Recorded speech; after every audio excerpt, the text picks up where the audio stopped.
Hello friends. അപ്പോൾ ഈ മുടി നരയ്ക്കാതിരിക്കാനോ അതല്ലെങ്കിൽ ചെറിയൊരു നര വരണ സമയത്ത് അത് മാറ്റിയെടുക്കാനോ വേണ്ടിയിട്ട് ഹെന്ന അപ്ലൈ ചെയ്യുന്നവർ ഇഷ്ടംപോലെ ഉണ്ടായിരിക്കും അല്ലേ. അത് നല്ലൊരു കണ്ടീഷണർ കൂടിയാണ്. അപ്പോൾ ഹെന്ന അപ്ലൈ ചെയ്യുന്നവർക്ക്, അങ്ങനെ ഉപയോഗിക്കുന്നവർക്ക് വേണ്ടിയിട്ടുള്ള ചില ടിപ്സുകളാണ് ഞാൻ ഇന്ന് പറയാൻ പോകുന്നത്.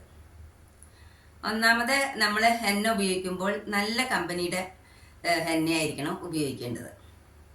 പിന്നെ കാലിമേന്തി എന്നൊക്കെ പറഞ്ഞിട്ട് വരുന്ന ചില ഹെന്നകളുണ്ട്.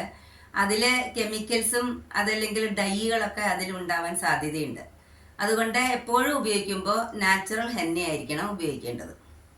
ഇനി രണ്ടാമതായിട്ട്, കട്ടൻ ചായ നന്നായി തിളപ്പിച്ചതിന് ശേഷം അത് ഇളം ചൂടോട് കൂടിയിട്ട് നല്ല ഇരുമ്പ് ചീനച്ചട്ടിയിൽ അത് ഒഴിച്ചതിന് ശേഷം കുറച്ച് ഒരു നിമ്പുഴില്ലേ, ലെമണിൻ്റെ ജ്യൂസ് നന്നായിട്ട് പിഴിഞ്ഞൊഴിച്ച് എന്നിട്ട് ഹെന്ന നന്നായിട്ട് മിക്സ് ചെയ്തിട്ട് രാത്രി അത് ആ ചീനച്ചട്ടി കെട്ടി വെക്കുക. അല്ല, പോളിത്തീൻ കവർ എടുത്തിട്ട് കെട്ടി വയ്ക്കുക.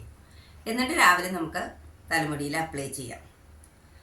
പിന്നെ മറ്റൊന്ന് പറയുകയാണെങ്കിൽ, ഹെന്ന ഉപയോഗിക്കുന്ന സമയത്ത് നമ്മുടെ തലമുടിയിൽ ചെറിയ തോതിലൊരു എണ്ണമയം ഉള്ളത് നല്ലതാണ്. നല്ലോണം എണ്ണ വേണ്ട, ചെറിയ തോതിൽ എണ്ണമയം ഉണ്ടെങ്കിൽ മുടി നന്നായിട്ട് ഡ്രൈ ആവാതിരിക്കാൻ സഹായിക്കും.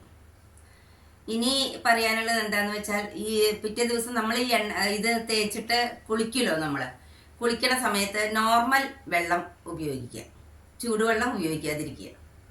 പിന്നെ അന്ന് ഷാമ്പു ഒന്നും ഇടരുത്. 2-3 ദിവസം കഴിഞ്ഞ് നന്നായിട്ട് എണ്ണ തേച്ചിട്ട് പിന്നെ വേണമെങ്കിൽ നമുക്ക് മൈൽഡായിട്ടുള്ള ഷാമ്പു ഉപയോഗിച്ചിട്ട് തല വാഷ് ചെയ്യാം.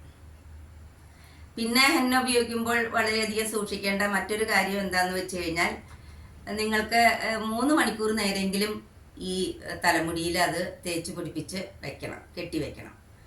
പിന്നെ അതിൽ ജലദോഷം വരും അല്ലെങ്കിൽ പനി വരും എന്നൊക്കെ പേടിയുണ്ടെങ്കിൽ ഒരു 4-5 ലോങ്ങും കൂടി ഈ ഹെന്ന മിക്സ് ചെയ്യുമ്പോൾ അതിലിട്ട് വെച്ചോളൂ രാത്രി.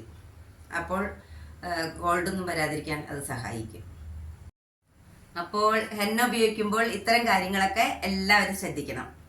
Okay, bye, thank you. നല്ലൊരു വീഡിയോ ആയിട്ട് ഞാൻ വീണ്ടും വരാം.